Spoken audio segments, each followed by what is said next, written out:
গতকাল সন্ধেবেলা আমার পুরো বোরিং লাগছিল, তো আমি ভাবছিলাম যে ও আসার আগে কিছু একটা ঝটপট করে সন্ধ্যের টিফিন বানানো যাক। যেমন কথা তেমন কাজ।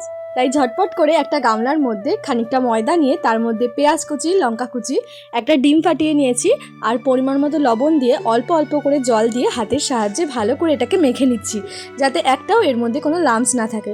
আর কতটা তোমরা ঘনত্ব করবে সেটা আমি তোমাদের দেখিয়ে দিলাম।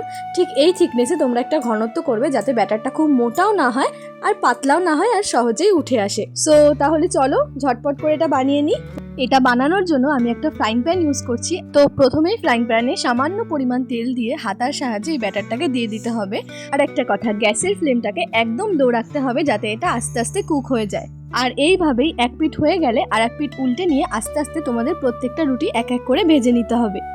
আশা করি এই টিফিনটা প্রত্যেক দিনের একঘেয়েমি চাউমিন ম্যাগির থেকে একটু ডিফারেন্ট লাগবে। আর এটাকে তোমরা যে কোনো রকম সসের সাথে পরিবেশন করতে পারো। যার জন্য এটা বানিয়েছিলাম তাকেই সবার প্রথমে দিয়ে দিলাম।